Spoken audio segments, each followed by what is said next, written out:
You ever wake up one morning and realize the person lying next to you doesn't look at you the same way they used to? I did.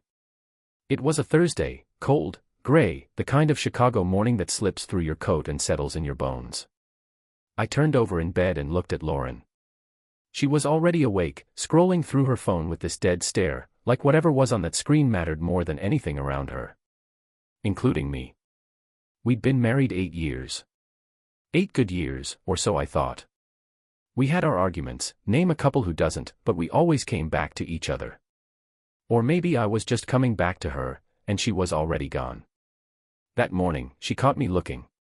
She gave me a half-smile, like someone handing change to a stranger, and turned her body away, shielding her phone like it was some sacred relic. And that's when it started. I'm not the jealous type. I've never gone through her phone, never followed her, never questioned the nights she worked late or the weekends she went out with her girlfriends. But something changed. Not in her schedule, no, that stayed the same. What changed was her. She stopped laughing at my jokes. She stopped cooking with me on Sundays. She'd touch her phone like it was an extension of her soul but flinch when I touched her hand. The little things. They add up. They whisper at first, but they turn into screams if you ignore them long enough. I remember the night it really got under my skin. She said she was going out with Amanda and the girls for dinner, just a quick bite at some wine bar downtown. She left wearing that maroon dress, the one that fit her like it was made for sin, and heels she hadn't worn since our anniversary. She even did her hair, that soft curl she used to say was just for me. I watched her walk out the door and felt this sinking weight in my stomach like someone had quietly cut the rope to my anchor. That night, I waited up. She came home late, past midnight. Smelled like mint and a stranger's cologne. She tossed her heels off like they were shackles and gave me a kiss on the cheek, not the lips. I asked her how dinner was. She said, fine. Amanda got a little too drunk, as usual. That was it. No photos, no stories, no laughter. Just fine. For a woman who used to narrate every mundane detail of her day, that one-word answer was louder than any scream. I started watching. Quietly. I'd take mental notes of the times she left, what she wore, who she said she was with. I noticed she always kept her phone face down now. She had a new passcode. She took it with her into the bathroom, into the laundry room, even into the backyard when she was supposedly watering the plants. I felt like I was going insane. But I wasn't imagining it. Something was wrong. That's when I did something I never thought I'd do. I called Tyler. Tyler's been my best friend since we were kids. We grew up 2 blocks apart in Oak Park, played baseball in the same little league team, got into the same kind of stupid bar fights in our 20s, and were each other's best men at our weddings. He was the guy I'd trust with my life. He picked up on the second ring. Yo, you good? He asked, voice rough like he'd just woken up. Probably had. Tyler worked nights sometimes, freelance security consulting. Mostly boring stuff. Cameras, motion sensors, checking blueprints. But he always picked up when I called. I need to talk, I said. You free tonight? Always, man. What's going on? I hesitated. Lauren's, she's acting different. He was silent for a second. Then, bar at 9. O'Malley's. I nodded like he could see me. Yeah. Thanks, man. O'Malley's was our old haunt. Dark wood, low lights, and the best wings in the city. I got there early, grabbed us a booth in the back. I sat with my beer untouched, just staring at the condensation on the glass, trying to think how to say what I was feeling without sounding like a paranoid freak. Tyler showed up in a black hoodie and jeans, looking like someone who'd just stepped off a construction site and into a GQ shoot. Women turned to look at him, they always did. He didn't notice. Or pretended not to. We ordered drinks, and I laid it all out. The dress, the phone, the coldness in her voice, the nights out that didn't add up. He listened quietly, sipping his beer, nodding now and then. You think she's cheating? He finally asked. I stared at the table. I don't want to. But yeah. I think so. Want me to follow her? He said it like it was just another Thursday. What? I've done it before. For work. You'd be surprised how many people cheat when they think no one's watching. I'll keep my distance. Snap some photos. Get you answers. I hesitated. That feels wrong. Tyler leaned in. What's more wrong? Catching a lie, or living with one? That night, I gave him Lauren's schedule, the names of her friends, the plate on her car. He wrote it all down like it was just business. And just like that, we had a plan. But then, something changed. The very next day, Lauren softened. She brought me coffee in bed. Made French toast like she used to. Kissed me, not on the cheek, but the lips. Long, slow. Familiar. She laughed at my jokes again. Asked me about my day. Even suggested we take a weekend trip to Galena like we hadn't done since the honeymoon phase ended. I should have felt relieved. But instead, it felt timed. Planned.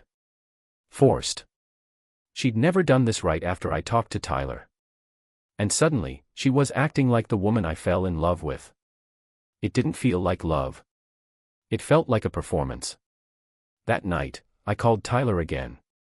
Did you see anything? I asked, trying to keep my voice steady. He paused. Nah, man. She went to that wine bar. With Amanda. They stayed an hour, maybe more. Then she came home. Nothing shady. I wanted to believe him. I needed to. But something about his tone didn't sit right. It was too flat. Too practiced. Like he was performing, too. That's when it hit me. A thought so ugly I didn't want to say it out loud. What if it wasn't just another guy? What if the reason Lauren suddenly changed was because he told her? What if her lover wasn't a stranger? What if it was the one person I trusted enough to ask for help? I didn't sleep that night. It wasn't the creaking of the old heating pipes or the wind slicing off Lake Michigan. It was the voice in my head. The one whispering, what if Tyler lied? I tried to shake it. I told myself I was overthinking things, seeing shadows where there weren't any. Tyler had always been there for me. Through breakups, my dad's funeral, the miscarriage Lauren and I suffered 2 years ago, he was the guy who showed up when everyone else had excuses. He wasn't just a best friend. He was a brother. But the thought stuck like a splinter in my brain, what if Lauren suddenly changed because he told her I was watching? The next morning at breakfast, Lauren was all smiles again. She made me a smoothie, banana and peanut butter, my favorite. She even wore that soft blue sweater I used to say made her eyes look like the ocean. She leaned over and kissed my cheek. I've been thinking, maybe we should start going to the gym together again. Like we used to. I nodded, forcing a smile. Yeah. That'd be nice. But I was watching her. Really watching. Every glance at her phone. Every flicker of hesitation when I asked simple questions. What did you and Amanda talk about the other night? I asked casually. She blinked. Oh, just girl stuff. You know, work, guys, gossip. Any good gossip? She hesitated. Just for a beat. Not really. Amanda's seeing someone new. Some guy from her yoga class. I nodded slowly, pretending not to notice how she suddenly picked up her phone and walked out of the room. I didn't trust myself anymore. My thoughts were poison. But I couldn't let them go. So I did something I never imagined I'd do. I followed Tyler. He told me he had a meeting that afternoon near Lincoln Park. Some high-rise apartment security system needs a redesign. Boring stuff. He sounded rushed on the phone, like he was already there. But I'd driven past that address a dozen times when I used to work a sales route on the north side. It was a private residence. Old brownstone. No business signage. No building manager. So I waited a few blocks down in my car, hood up, pretending to scroll my phone. After 20 minutes, Tyler pulled up. Alone. He walked up the steps like he'd done it before. Knocked once. Waited. And Lauren opened the door. Not Amanda. Not some client. Lauren. She looked around the street quickly, just once, then stepped aside to let him in. The door clicked shut. I couldn't move. My stomach churned like I'd swallowed glass. My mouth went dry. I didn't want to believe what I'd just seen. Maybe there was an explanation. Maybe. No. There wasn't. She had lied. He had lied. Everything between them, their silence, their little glances at parties, the inside jokes I wasn't part of anymore, it all came flooding back like a slow, cruel puzzle finally snapping into place. I drove away before they came back out. I didn't want to see it. Not yet. I parked in an alley near Wicker Park and just sat there, gripping the steering wheel until my knuckles turned white. This wasn't just betrayal. It was theft. They had stolen my trust, my friendship, my marriage. All while I handed it to them willingly. That night, Lauren came home around 7. She said, "Sorry I was late, Amanda and I went to get manicures." I smiled. Nodded. "I made pasta," I said. "Your favorite?" She looked surprised. "You didn't have to." "I wanted to." We sat at the table like strangers trying to remember a language we used to speak fluently. I asked her how Amanda was doing. She said, "Same old Amanda." I asked if she wanted wine. She said yes. I poured it for her. I didn't drink mine. And I watched. She barely touched the food. She picked at it like it might bite her back. That night, while she showered, I looked through her purse. I didn't want to be that guy, but I already was that guy. Nothing suspicious. No notes. No photos. But her phone. It buzzed once. Message from Tyler. Did he ask anything? Be careful. I didn't even feel the floor beneath me anymore. I snapped a photo of the screen with my phone and put it back exactly as it was. I didn't need to read more. That one line was enough to kill whatever tiny thread of hope I'd been clinging to. She came out of the bathroom in a towel, smiling. "Want to watch something?" "Sure," I said. We watched a comedy. She laughed. I didn't. Inside, I was screaming. That night, I lay awake in the dark, staring at the ceiling. I thought about every birthday Tyler had been at. Every cookout. Every Christmas morning where he brought a bottle of something and smiled at Lauren like she was just my wife. Just a friend. And all along, they were stealing from me in slow motion. The next morning, I took a personal day from work. I needed to think. I needed a plan. This wasn't a petty affair with a stranger. This was a plot. A long one. Years in the making, maybe. Who knows when it started? Maybe I introduced them. Maybe I trained them how to lie to me, by trusting them too much.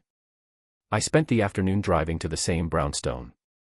Sat across the street with a coffee, camera lens resting in my lap. Sure enough, 3 o'clock sharp, Tyler's car rolled up again. This time, he stayed for over 2 hours. When he left, he looked relaxed. Like a man walking away from something he thought was his. I took a deep breath and did something dangerous. I went to a hardware store. Picked up a few items, a basic wireless camera, a mic, an adapter to sync it with my phone. Nothing fancy. I didn't need high tech. I just needed truth. By the time Lauren came home, I had already hidden the camera in the corner of our living room bookshelf, angled just enough to catch the couch and the hallway. She kissed my cheek. I smiled. And something inside me turned off. The man she came home to was no longer the man she married.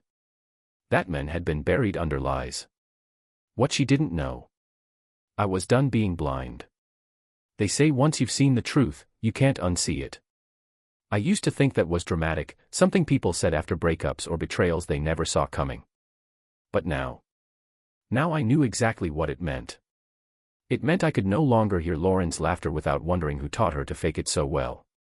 It meant I couldn't picture Tyler's face without imagining his hands on my wife. It meant I was no longer living a life. I was watching it, studying it frame by frame, waiting for the lie to slip. The hidden camera I'd set up was angled just right. From the bookshelf, I could see the couch where we used to watch Sunday football. The hallway where she used to greet me with a hug after work. The space that had been mine. Ours. And now it was just a stage. For 3 days, nothing happened. She'd come home, make dinner, talk about her day. We went to the gym together, like old times. She laughed more. She even started calling me babe again, like she was trying to rewind something between us. But I didn't rewind. I recorded. On the 4th day, it happened. It was a Thursday afternoon. I'd left work early, told my boss I had a migraine. I parked around the corner and watched the security feed from my phone. Lauren came home at 3:47 p.m. At 3:59, Tyler knocked on the door. She opened it without checking the peephole. Like she was expecting him. Like she always expected him. They didn't touch. Not at first. But when the door closed, he pulled her into a hug. Not a friendly one. Not, your husband's best friend, kind of hug. No, this was close. Familiar. Slow. He kissed her. Right there, in the living room. On the same couch we bought together from that overpriced boutique on Clark Street. I watched them sit. He put his hand on her knee. She leaned into his shoulder. They didn't talk much, just sat there. The way couples do when words aren't needed. I didn't record it out of jealousy. I recorded it because I needed proof. Not for a court. Not even for a confrontation. For me. So I'd never again question what I knew. I sat there in the car, heart pounding, rage simmering just beneath the surface. But I didn't storm in. I didn't shout. I waited. I watched them leave nearly 2 hours later, separately. Tyler first. Lauren a few minutes after. She even texted me, heading to the store, need anything. I didn't reply. Instead, I went inside and copied the footage onto a flash drive. Then I started to think. This wasn't just about betrayal. This was about deception, long-term, calculated deception. The kind of lie that has layers. How long had it been going on? Why him, of all people? And what did they plan to do next? I wasn't going to confront them. Not yet. I wanted to understand it. And then I wanted to destroy it. The next day, I played my role. I kissed Lauren goodbye in the morning. She smiled like we were newlyweds again. She even packed me lunch. I went to work, made a few calls, handled a few reports, acted like nothing was wrong. But my mind was somewhere else. I was building something. A slow, careful web. That night, I invited Tyler over. Just us, he asked. Yeah, I said. Lauren's going out with Amanda. He arrived a little after 7 p.m. brought a six-pack, like old times. We sat on the back patio, string lights flickering above us, summer air still warm but hinting at fall. I watched him talk. Same old Tyler, charming, relaxed, full of half-funny stories about his clients. And I smiled. I laughed. I nodded. Because this was the game. At one point, I looked him dead in the eye and said, "You ever think about settling down?" He grinned. Nah, I like the freedom. Too many women out there still worth meeting. I tilted my head. You sure about that? He laughed. What, you trying to set me up again? I remember how your cousin turned out. We both laughed. But inside, I was boiling. Later, he left. Said he had an early morning. I walked him to the door. Watched him drive off. Then I opened my laptop and went through the footage again. Not just the new one, but old ones too. I placed another camera earlier in the bedroom, hidden inside a smoke detector. Nothing physical had happened there. Yet. But I could see the difference. She looked comfortable when he was around. She lit up in a way she hadn't with me in months. That's when it hit me. It wasn't just cheating. She loved him. Or thought she did. And that's when the pain shifted. It wasn't sharp anymore. It was cold. It turned into something solid. Strategic. I printed stills from the footage. Labeled them by timestamp. I started compiling a file. Evidence. Dates. Text screenshots. Her phone was easy enough to mirror after the first time. I had a collection now. A story. But not the one they thought they were writing. Over the next few days, I started doing things differently. I left work early without telling her. I asked mutual friends what they'd noticed lately. I stopped telling her where I was going and started noticing she never asked. Then I asked Amanda to meet me for coffee. She was surprised but agreed. We met at a quiet cafe near Hyde Park. "You okay?" she asked. I looked her in the eye. "Just tell me, was Lauren ever really with you these last few weeks?" Amanda hesitated. Her mouth opened, then closed. I mean, sometimes, yeah. But not always. She said you were having trust issues, and she didn't want to make things worse. I smiled. Thanks. That's all I needed to know. Amanda blinked. Wait, why? What's going on? But I didn't answer. Because that was the moment I knew everything was unraveling. She was using Amanda as a shield. Tyler was using me as a blindfold. And both of them had no idea that the men they thought they were fooling had already outgrown the mask. That night, I sat across from Lauren at dinner. She talked about some new project at her firm. She was excited, full of energy. I stared at her hands. Still wearing her ring. The same hand that held his. "You've been happy lately," I said. She smiled. "You noticed?" "Yeah," I nodded. "I did." She leaned in and kissed my cheek. Maybe we just needed to find our rhythm again. I kissed her back. Because I wasn't done watching yet. Not until I knew exactly how to end it. People don't panic when things start to fall apart. They panic when they realize it's already happened, when they look up from the comfort of their lies and see the floor's been missing for a while. That's the moment I was waiting for. But to get there, I had to make Lauren and Tyler feel safe. Safer than ever. I had to let them believe the danger had passed. So I became the perfect husband. The kind that got up early to make her breakfast. The kind that left sticky notes on the bathroom mirror with little hearts and inside jokes. I even planned a weekend getaway for us, just the two of us, no friends, no distractions. Her walls fell fast. Lauren started wearing the silk robe I'd given her 2 Christmases ago, the one she hadn't touched in months. She laughed louder. Touched me more. Her phone stayed face up again. Unlocked. Casual. Like she was proving something. Like she was trying to outrun her guilt. Tyler, too, relaxed. He sent me memes again. Talked about planning a guy's weekend like old times. We even hit the driving range together. "You've been different lately," he said one afternoon, handing me a beer. "How so?" I asked. He shrugged.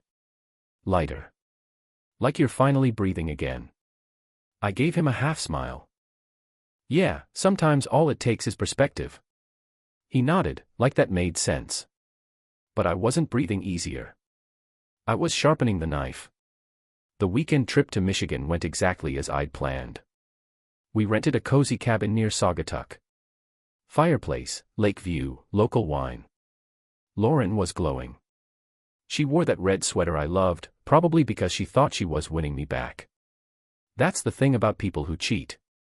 They think their greatest weapon is seduction. But it's not.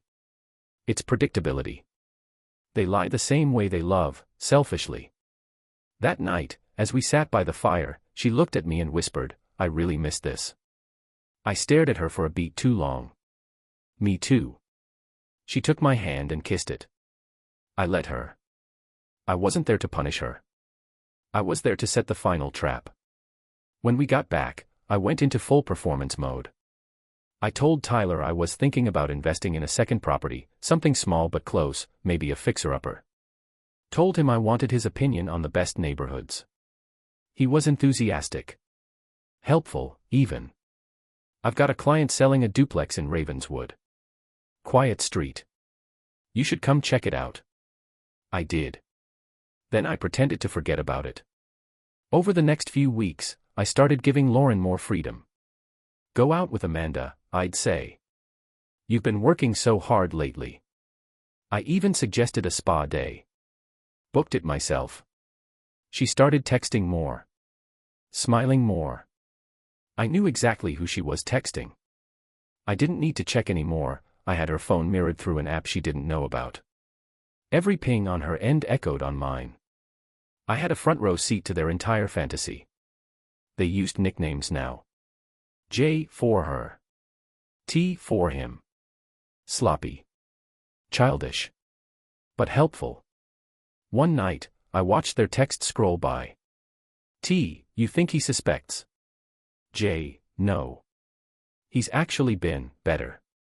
Sweet. I think we're healing. T, that makes it harder. J, I know. But I can't stop. That line echoed in my head all night. I can't stop. So I decided to help her. By making sure it couldn't continue. The first part of my plan was simple: control the narrative. I started leaving subtle breadcrumbs, just enough to spark doubt in their perfect little bubble. A misplaced cologne bottle in Tyler's car. A familiar ringtone set as a notification sound on Lauren's phone. I changed mine to match it a few days later. She flinched the first time she heard it. Little things. Not accusations. Suggestions. Next, I built a decoy. I created a fake email under the name Adam Sawyer. A client, I told Lauren. New account, big potential. I made sure to mention him in passing, then left my laptop open on the coffee table with a message previewed on the screen. Adam Sawyer, thanks again for connecting me with your wife. She's been incredible. I really appreciate you trusting me. I watched Lauren's eyes flick to it. Then away. She never asked. Just like I knew she wouldn't. Because asking meant risk. And cheaters avoid risk like it's radioactive. The final step was timing. On a Tuesday morning, I told Tyler I wanted to throw Lauren a surprise birthday dinner. Small, intimate. Just the closest people. You in? He smiled. Wouldn't miss it. I booked a private room at a rooftop restaurant downtown. Told him it was a Friday night thing, but told Lauren it was Thursday. I want a quiet dinner before the big day, I said. She agreed, excited. I set it for 7 p.m. Then I watched the feed. Thursday came. At 6:15 p.m., Tyler walked into our house. He was early. Too eager. Lauren wasn't ready. She looked flustered. I watched her pull him inside, close the blinds. They went into the bedroom. That's when I walked in. I didn't shout. I didn't rage. I just stood there. Lauren screamed. Tyler backed away like a scared teenager. What are you doing here?" she stammered. I looked at my watch. It's 6:32. We have dinner reservations in 28 minutes. She looked like she might faint. Tyler opened his mouth to speak, but I cut him off. I know, I said calmly. I've known. 4 weeks. Lauren looked at me like I'd just confessed to murder. I dropped the flash drive on the floor between them. Every message. Every visit. Every kiss. It's all there. Tyler bent down, picked it up, dumbfounded. You recorded us? No, I said. You recorded yourselves. I just knew where to look. Lauren's face crumpled. Please, it wasn't. Don't, I said. You chose this. She reached for me. I stepped back. This wasn't a mistake. It was a decision. Over and over again. They stood there in silence. I looked at Tyler. You were my brother. My best friend. He swallowed. It just happened. No, I said. You let it. Then I walked out. Not angry. Not broken. Just done. I didn't go to dinner that night. I let the reservation sit empty. Just like our marriage. Instead, I drove out of the city and stayed at a small motel off I-94. No TV. No distractions. Just peace. The next morning, I checked my messages. Lauren had called 5 times. Tyler had texted, we need to talk. Please. I didn't reply. Not because I didn't have anything to say, but because I wasn't finished yet. Revenge isn't loud. It's not slamming doors, or screaming in someone's face, or burning their clothes on the front lawn. That kind of drama gives people an excuse to dismiss you. To say you were overwhelmed, unstable, or crazy. No. Revenge, when done right, is calm. It's quiet. It's surgical. You make one cut at a time. Deep, deliberate, unforgettable. That's where I was now. No more guessing. No more games. Lauren and Tyler had shown me exactly who they were. And I'd finally stopped pretending not to believe them. The day after I walked out on them, I filed the paperwork. Divorce. Irreconcilable differences. No need for mess, yet. I had time. But I made sure the lawyer I hired specialized in infidelity litigation. Chicago's a big city, but reputations still matter. Especially Tyler's, now that he was eyeing a partnership at his firm. I sent him the courtesy of knowing. A small envelope. Hand-delivered to his office. Inside, copies of the messages, a still image from my home camera showing him entering my house at 6:17 p.m., and a post-it note that simply read, "You always said you admired precision." Lauren called me the next night. I let it ring 4 times before I picked up. "Hello." Her voice trembled. "Please, can we talk?" "I thought we did that already," I said. "I know. But, John, please. I can't sleep. I can't eat. I feel like I'm..." "Good," I said. Silence. "Then, you don't mean that." "I mean exactly that," I said. "I want you to feel the weight. The nausea. The panic. The second-guessing. I want you to taste exactly what you served me for weeks." She sobbed into the line.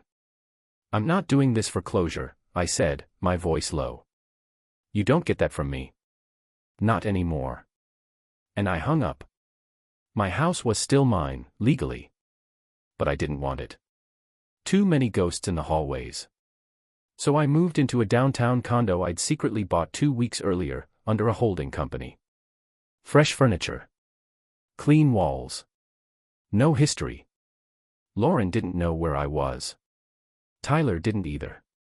But I knew everything about them. They'd stopped seeing each other, at least in person. I was almost disappointed. I'd expected more courage. Instead, they retreated into damage control. Tyler tried texting me once, "Can we talk, man?" I messed up. I know that. But can we at least sit down? I left it on read. He was unraveling. Turns out, when you rip out the foundation of your life, your wife, your best friend, your future, it gets cold fast.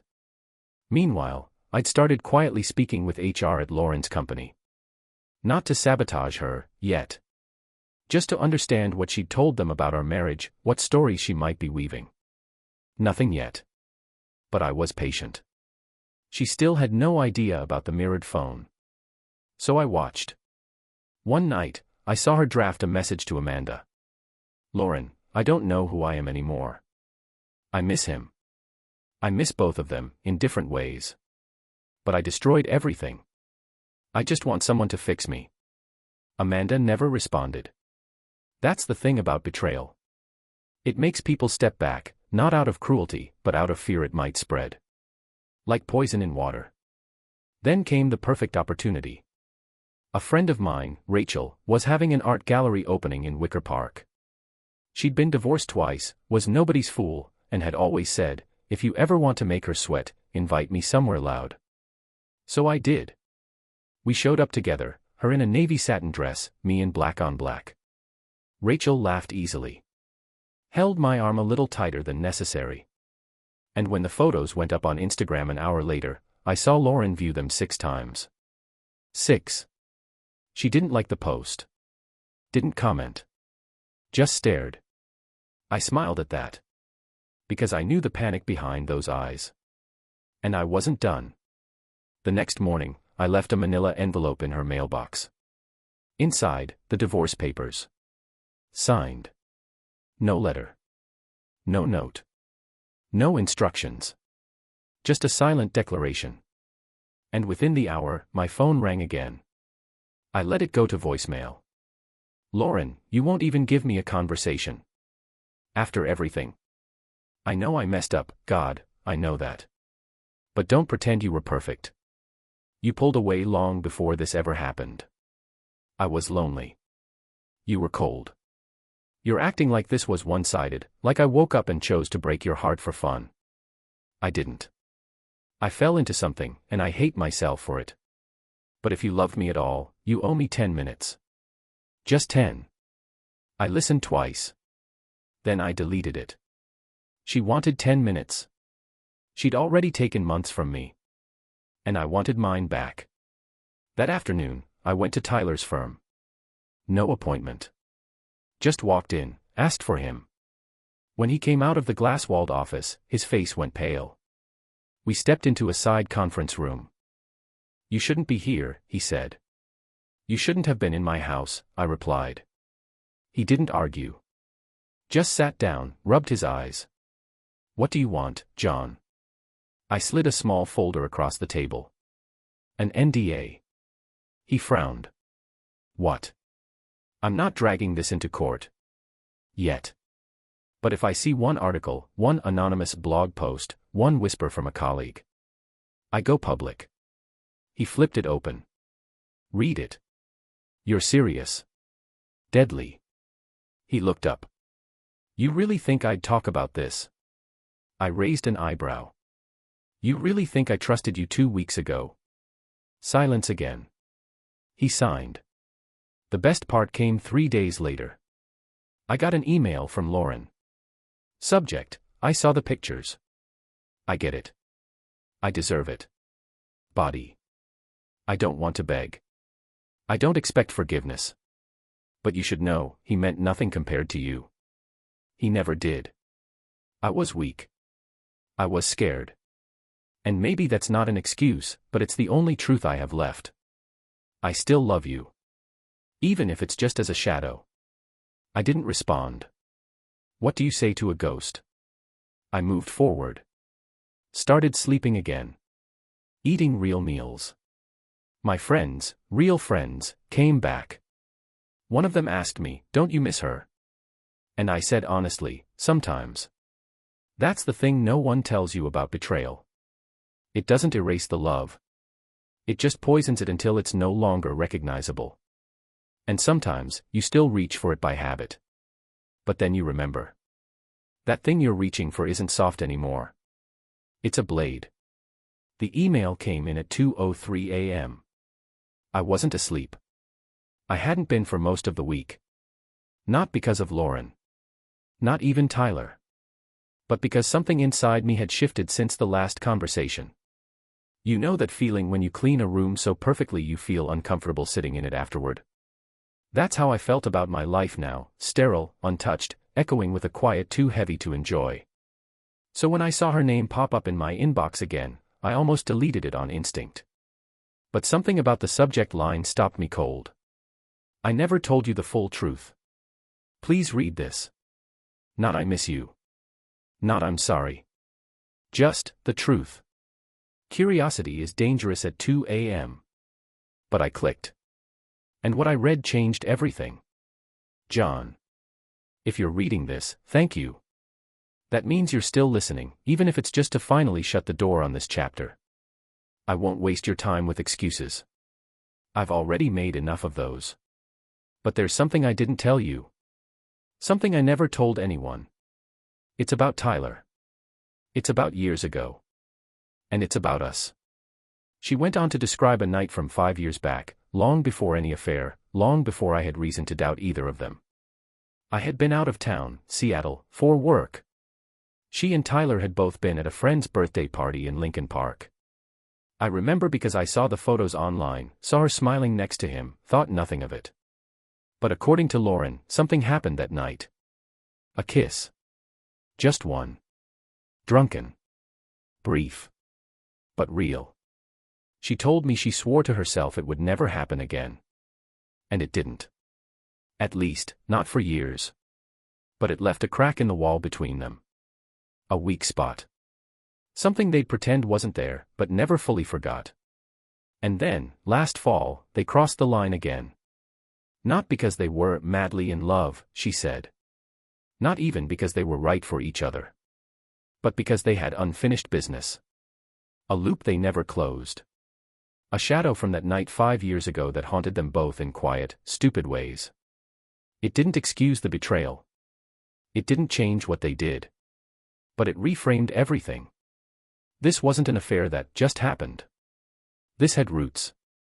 And they'd been growing in the dark for years. I sat in my condo for hours after that, rereading her words.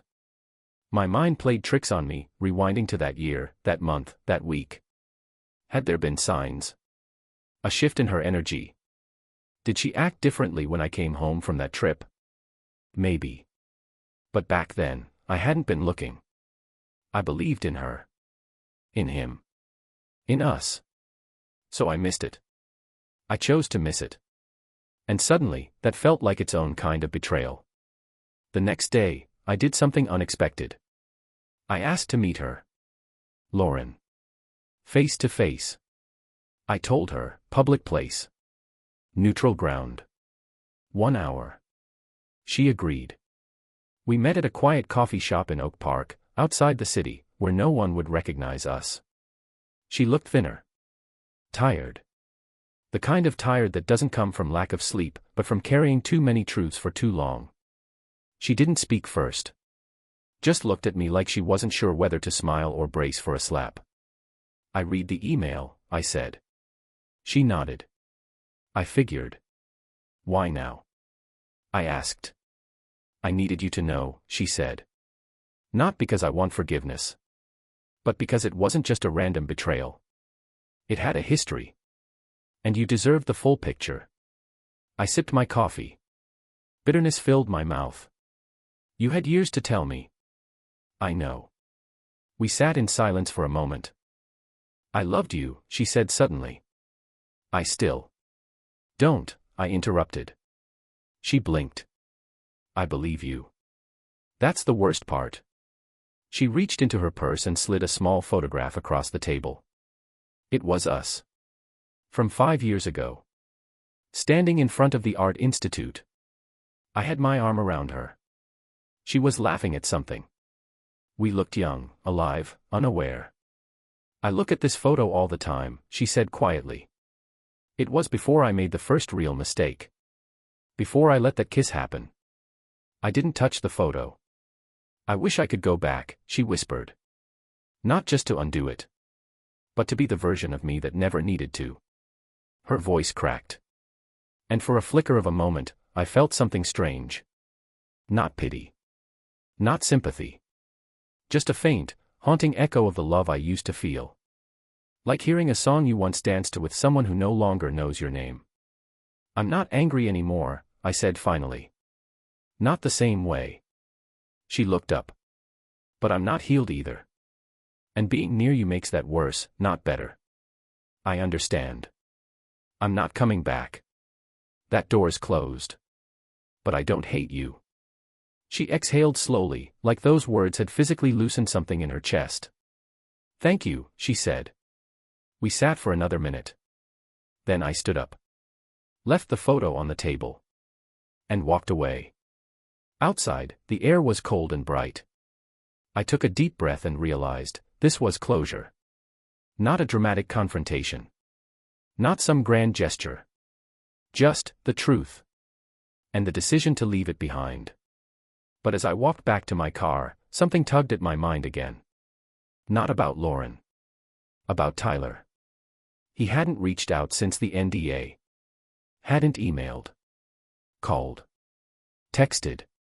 Nothing. And that silence. It suddenly felt strategic. Too clean. Too quiet. And for the first time in weeks, a new question began to form in the back of my mind. What if Lauren wasn't the only one keeping secrets? That night, I went back to the mirrored phone system. I hadn't checked it in days. I assumed it was over. But something in my gut told me to look again. And there it was. A message from Tyler. To someone I didn't recognize. Tyler, he still has no idea. I think he bought the whole thing. It's just a matter of time now.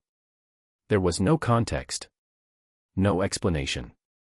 But suddenly, it wasn't Lauren I was angry with anymore. Have you ever looked at someone so long and trusted them so deeply that you forgot they were capable of being someone else? That's how it was with Tyler. He was family. Not by blood, but by everything else that matters.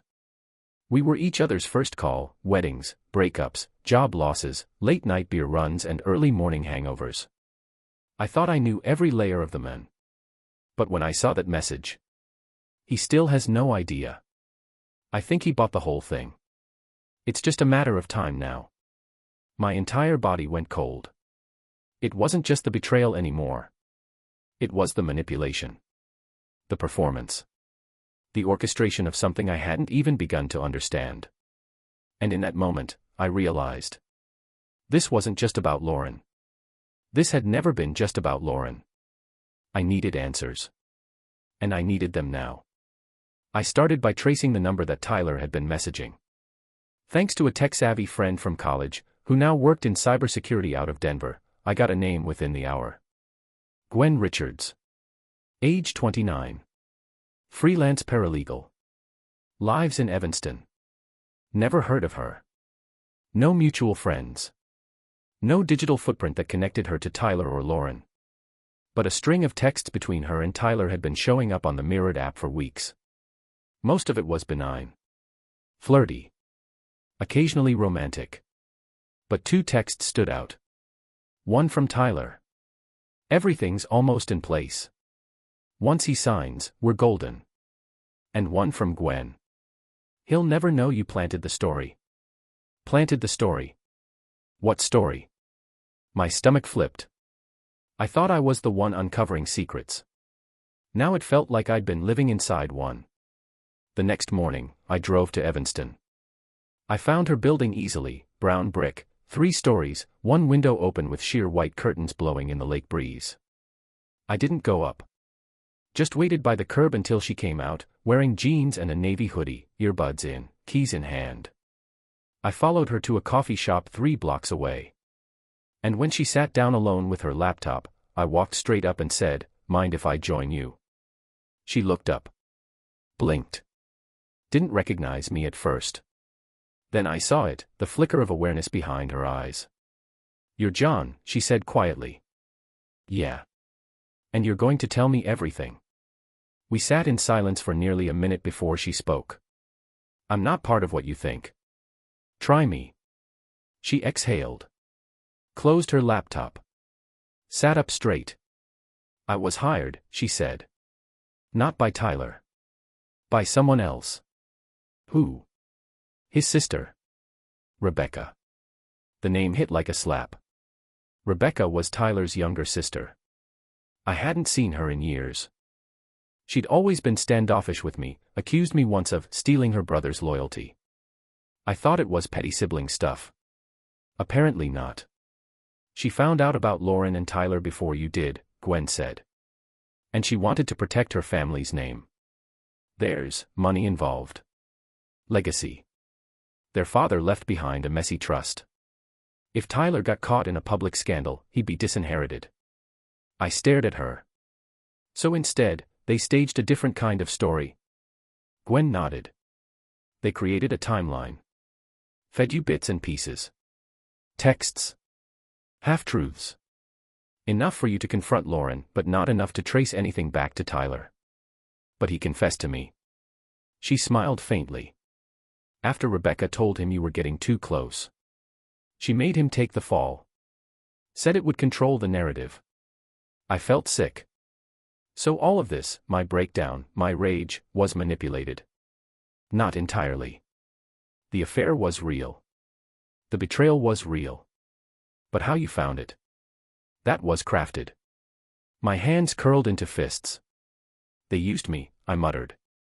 "They used both of you," she corrected. "And they made sure Tyler got out looking remorseful instead of ruinous. And you?" "I was just the go-between," she said. "Until I realized how far they were willing to go." I started copying the texts, backing everything up. For my protection. Can I see them? She hesitated.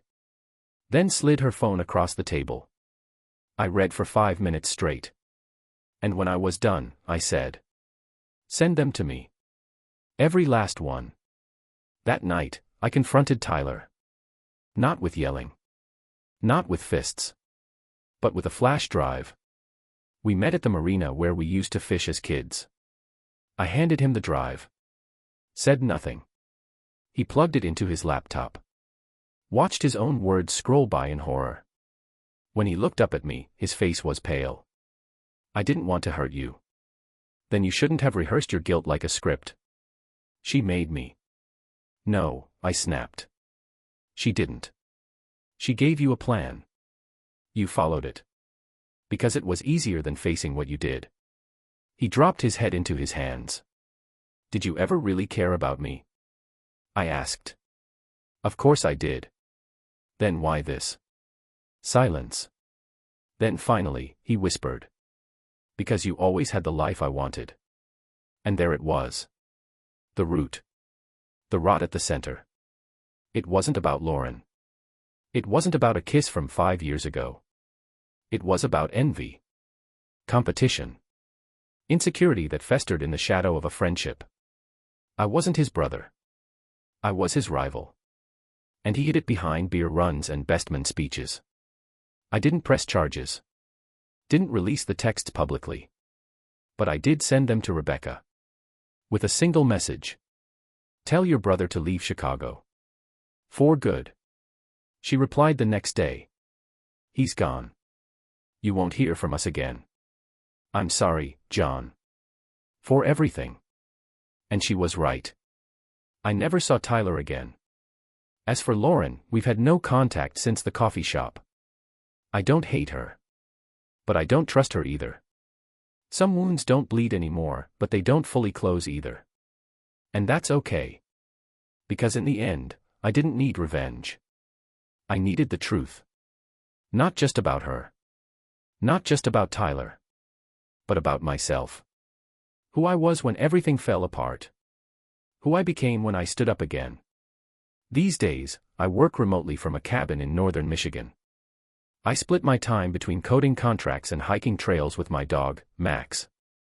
I haven't started dating again. Not yet. But I'm healing. And sometimes, that's enough. Because when trust is shattered by the ones closest to you, your wife, your best friend, your second family, you don't rebuild overnight.